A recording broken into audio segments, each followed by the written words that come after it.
Greg Gordon, how many legal claims have been filed with regard to asbestos in this country?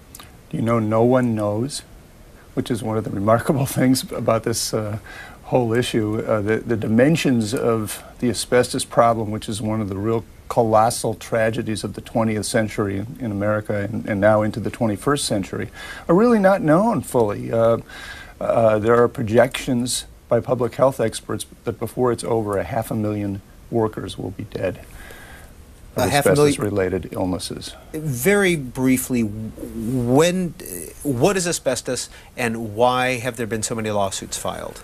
Asbestos is a naturally forming mineral that when it flakes off or crumbles, produces microscopic fibers, which when they embed in your lungs can cause about 3 or 4 different progressive lung illnesses, the worst being a rare cancer of the lining of the lungs known as mesothelioma.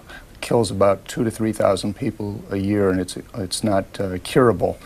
The reason there are so many lawsuits is that there are so many sick people. Some projections call for more than 2 million Americans to suffer from asbestos-related illnesses before this is over in the next 50 years, if it can be reined in totally. What was asbestos, or is asbestos, used for industrially, and how do people get exposed to it? Well, asbestos is, of course, best known as a fire retardant.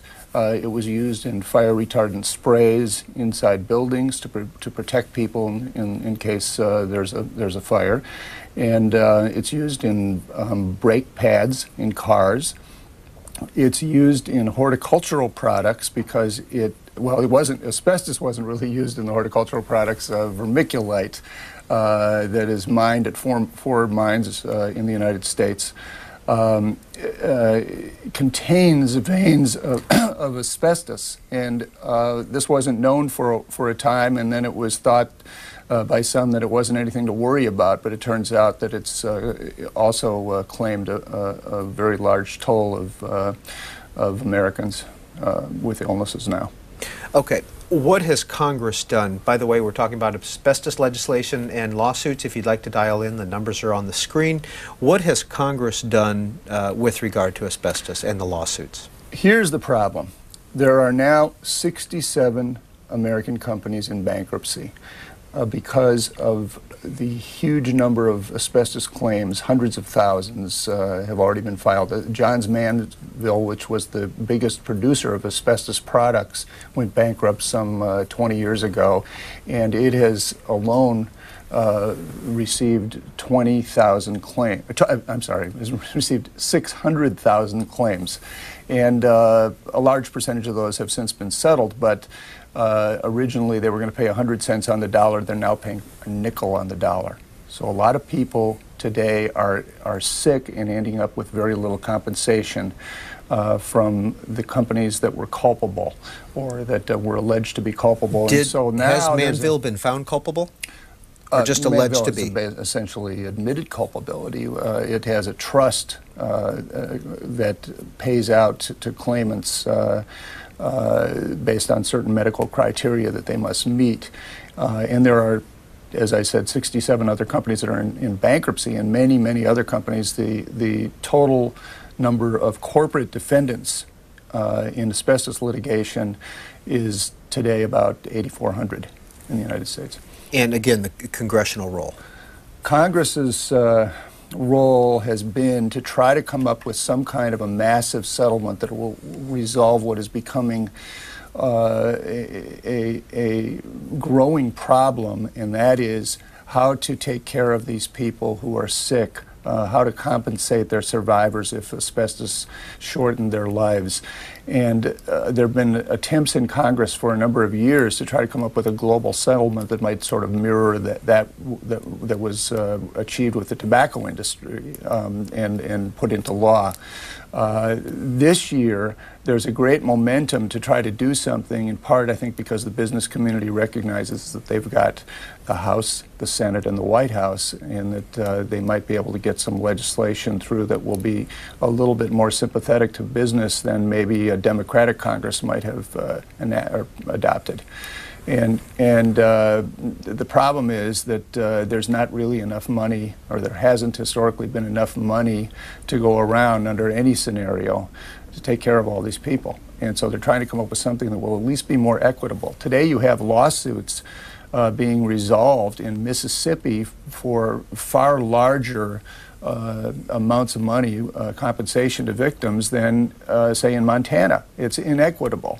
Some people happen to be victims of companies that went into Chapter 11 bankruptcy, and they get a much less money in the end than a victim of, say, a General Motors or a Ford that are still operating companies and maybe got exposed to too much asbestos dust off brake pads. Why are we talking about this today? Senator Orrin Hatch, the chairman of the Judiciary Committee, with some cooperation and collaboration from Senate Democrats, has been trying to forge a compromise deal for months. It's gone on for about 4 months now, and today Senator Hatch plans to formally introduce draft legislation that would maybe be the start of attempts in Congress to mark up something that would be acceptable to all parties. The problem is that the AFL-CIO, which essentially represents union workers, is very unhappy with what the senator is finally putting in after all these talks. Why? Well, the number that I didn't see a number in the 111-page bill that the senator and it could have changed in the last couple of days, but the draft measure that he circulated 2 days ago did not have a global number in it that I could find, but I'm told that it would involve about $108 billion over 26 years, essentially. But presumably the plan would be to cover victims going back or going forward for maybe 40, 50 years. Labor says the number is too low, but its chief concern is the description of and the standards for the medical criteria that victims would have to meet to be compensated. What kind of rigorous testing would they have to go through? What kind of proof would they have to make before they would be covered? And then there's a scale for diseases ranging from what is known as pleural disease, which is a certain amount of scarring on your lung, on the pleura of your lungs, which is the outer lining. And this is what causes the breathing problems that these people encounter. Or you could have asbestosis, a much more serious restrictive lung disease, or lung cancer, or at the top, in the worst case, mesothelioma, the disease I mentioned a few minutes ago. And the AFL-CIO doesn't feel there's enough money in for some of these categories. Okay, let's get our callers involved here. First call up is from, let's see, our first call up is from Detroit. Good morning. Detroit, you're on the air. Can you hear me all right? Go ahead. Yes, good morning. All right, I've got a comment and a question. A real quick comment is I don't think the American people understand just how hard it is to litigate against a major corporation. I was involved in a lawsuit for 4 years, and finally, in exasperation, everybody just settled for pennies on the dollar. And when you contact your agencies, your governmental agencies, specifically the SEC, you'll find that there's no cops on the beat and there's nobody home. These agencies have been gutted. My question for you, sir, is I see that you investigate these type of things. Have you ever investigated the biological hazards other than other neurotoxins, especially electromagnetic radiation that comes from towers, high kilovolt transmission lines? Recently there was a study finally came out by the EPA about how this causes cancer and how this is really a this is a more serious carcinogen than asbestos, neurotoxins, and causes a lot of diseases. Greg Gordon. Well, I have to say, in a former job, I worked for the Detroit News, and I actually did a four-part series on toxins in the workplace other than asbestos. And one thing I would say about asbestos is that asbestos is easier to litigate because it leaves scarring on the lungs, and it leaves asbestos fibers in the body. If you have exposure to something like, say, cobalt dust or some of these chemicals and solvents that are used in the auto industry, they leave your body, and then you have to turn around and try to prove your exposure 20 or 30 years before you got cancer, and it's extremely difficult, as you say. And in fact, a lot of the toxic tort bar, as they call the lawyers who represent victims of various toxins, has dried up. I haven't done any work on electromagnetic fields, but I know if you buy a cell phone and you look at the brochure that comes with your cell phone, it says, "We don't know whether or not it causes cancer." So proceed with that knowledge. There are many, many substances in the environment that people can be exposed to that is very difficult to litigate. I agree. Pensacola, Florida. Good morning. Hey, how you doing? Good. Hi, Mr. Gordon. Good morning. I'd like to know who's really in control of this taking care of people that have been exposed to asbestos, because I tell you, I spent 20 years in the Navy, 73 to 93.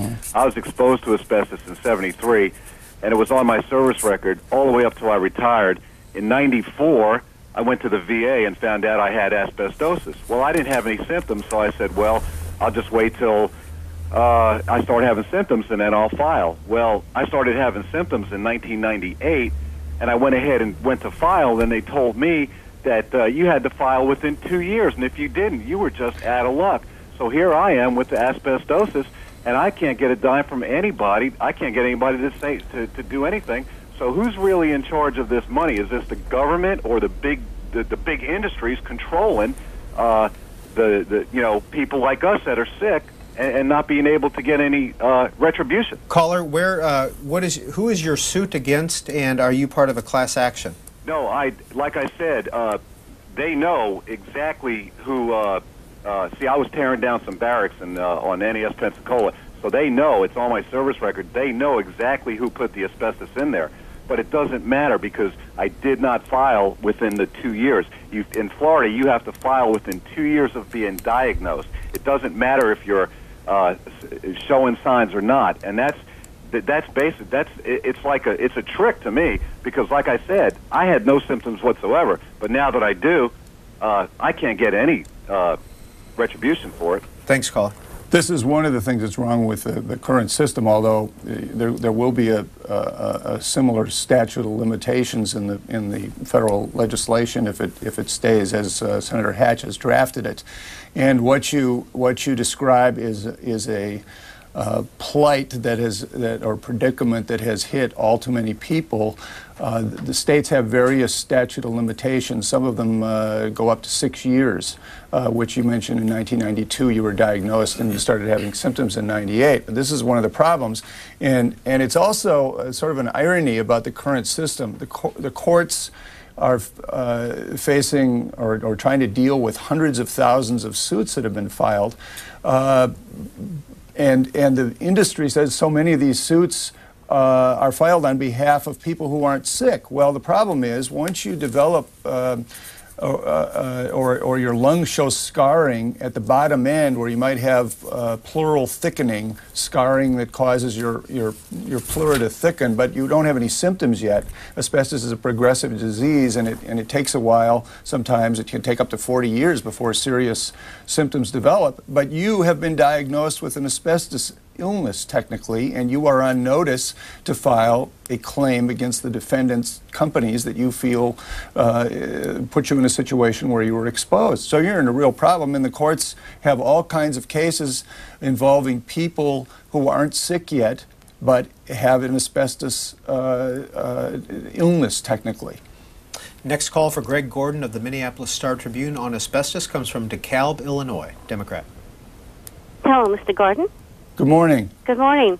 You mentioned Johns Manville, but isn't W.R. Grace the biggest polluter of asbestos in the country? No. Johns Manville produced about a third of the asbestos that was commercially manufactured in the United States and distributed.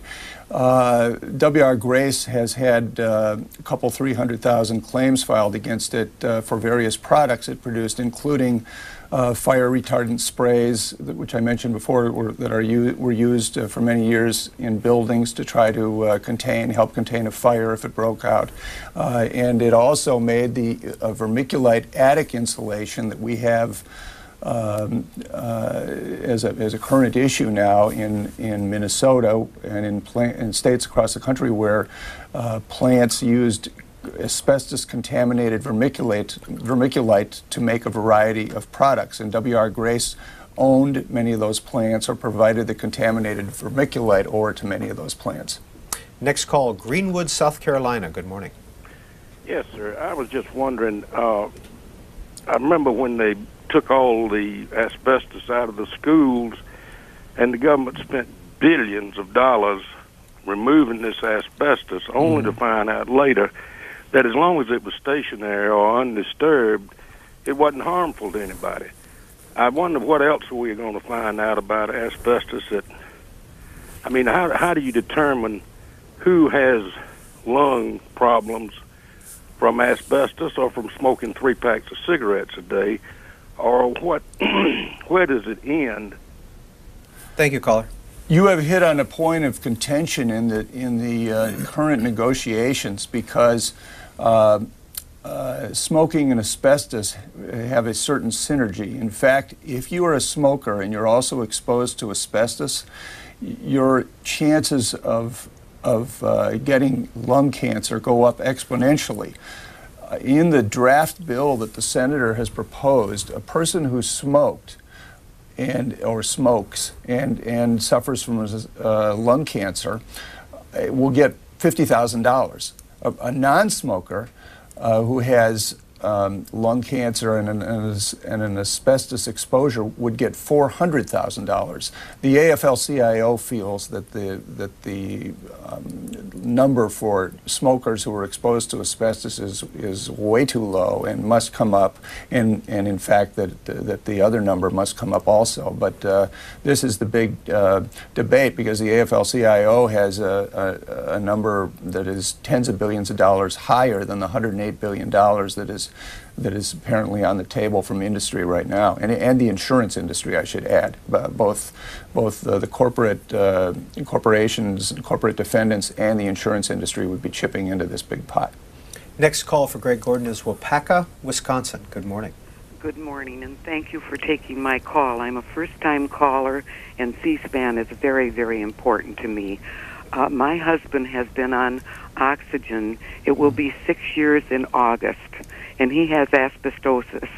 I have been so offended at the companies that are filing bankruptcy purely to get out of covering those people that have been injured by products that they put out.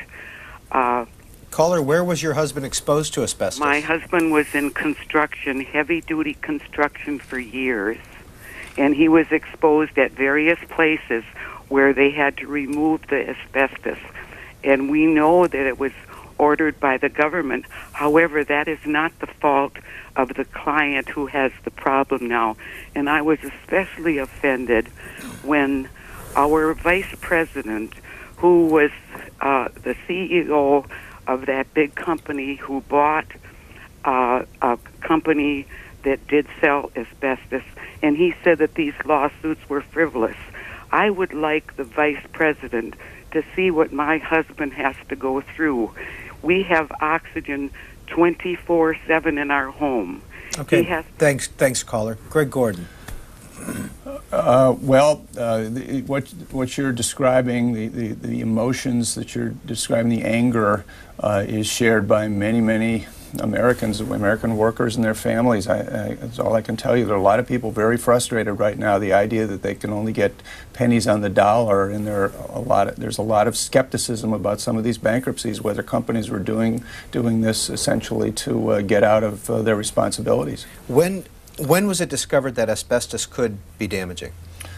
The famed researcher Irving Selikoff at Mount Sinai Hospital in New York in the early 1960s, around 1963 or 1964, was coming out with some very serious health warnings. And here we are 40 years later, and we still have new asbestos exposures occurring in the United States. And in fact, there's legislation also pending on Capitol Hill to ban asbestos.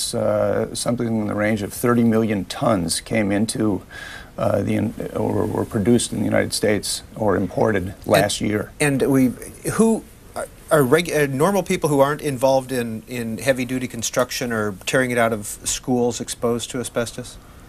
You can be exposed in casual ways. Steve McQueen died of mesothelioma. I'm not sure if anyone knows how he was exposed. We just lost Congressman Bruce Vento of Minnesota a couple of years ago. He was diagnosed in February of, I believe it was 2001. How had he been exposed? Died in late fall that year of mesothelioma. He was a school teacher when he got out of college, and during the summers and sometimes at nights, he worked in various factories for a few years around the Twin Cities. His widow has a lawsuit, and family has a lawsuit pending against the industry. Westchester County, New York. Good morning. Good morning, Mr. Gordon. Well done on your investigative reporting, by the way. Thank you very much. It seems that we have a disease, mesothelioma, and the only cure, apparent cure, are more lawsuits. And I'm sure you'll agree with that. There is a program out there, I know as a gentleman called earlier regarding electromagnets and stuff like that, but there's a very successful program that was utilized for drug problems for people that had, on a cellular level, particles and toxins in the body. And I know it's been used on guys coming back from Vietnam with Agent Orange, and also as early as a few months ago, it's still being very effective in New York City with the firemen. And it's called a purification program. And this program actually eliminates toxins and poisons and pulls it out of the system.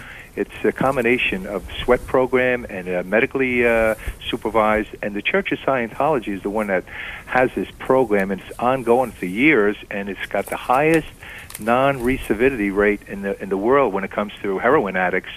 Not only it handles toxins and poisons. You've probably seen a commercial on TV about purification. It showed like a volcano exploding, and what it does is it actually handles the toxins and poisons and pulls it out of the tissues, which basically even LSD can remain in your system for many, many years. And so it's something that should be looked at, I think, because we're putting a lot of attention on lawsuits and creating a disease than really finding a cure. Thank you, caller. Greg Gordon. Well, I'm sure that the scientific community will be very interested in any approach that will rid these toxins from people's bodies. That's all I can say. But going back to the lawsuit question, a lot of commercials, at least here in the D.C. area, about mesothelioma. You see a lot, and call this lawyer's number if you have it. Are the trial lawyers active in this?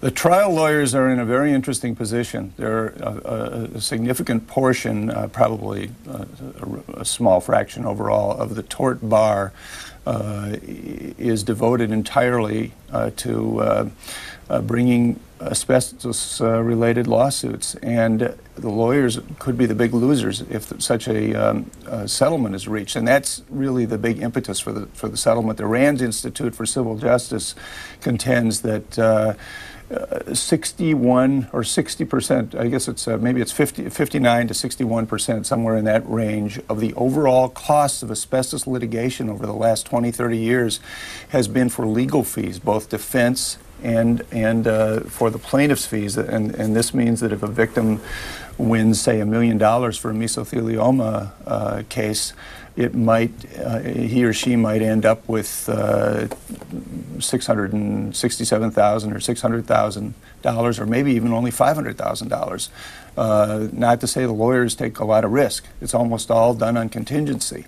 But if this settlement is reached, the lawyers' roles will be diminished considerably. They may be needed to navigate people through the system, but it won't be. It'll be a pretty well prescribed arrangement. Omaha, Nebraska, you're on the air with Greg Gordon. Yeah, I want to ask, first of all, I didn't hear what sort of, well, I've worked in construction, and I wanted to know what kind of concentration of exposure it takes to, potentially develop asbestosis, and also in regards to if you know anything about silica. I worked a lot with acoustical tile ceilings, where there's a potential silica exposure, and in fiberglass insulation. Let's get an answer, caller. We're out of time. You may not know this, but one of the international agencies recently named silica dust as a carcinogen, a cancer causer.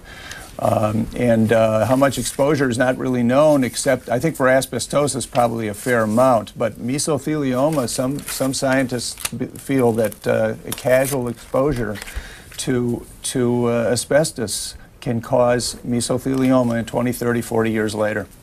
Greg Gordon is with the Minneapolis Star-Tribune, an investigative reporter and also a correspondent here in Washington. If people want to read your past articles on asbestos, where can they find them? StarTribune.com will have a fair number of them. Thanks for joining us this It's my morning to talk pleasure. about asbestos. Coming up, the House is in session. They'll be doing the Defense Department $400 billion appropriation is what they'll be talking about. Two hearings you might be interested in that we'll be covering today on C-SPAN includes the 9/11 Commission. Lee Hamilton and Tom Kean were out here earlier to talk about that. They'll be hearing from John McCain and other senators. Jane Garvey, former FAA administrator, will be there. Also, the House Select Committee on Homeland Security will be hearing from Tom Ridge today. Both those hearings will be on C-SPAN. The Tom Ridge Homeland Security hearing will be live on C-SPAN 3 beginning just about right now. Otherwise, check cspan.org for scheduling. Tomorrow we'll be in New York City. John Batchelor of Batchelor and Alexander WABC radio program will be one of our guests. We'll see you tomorrow. The House is now in session.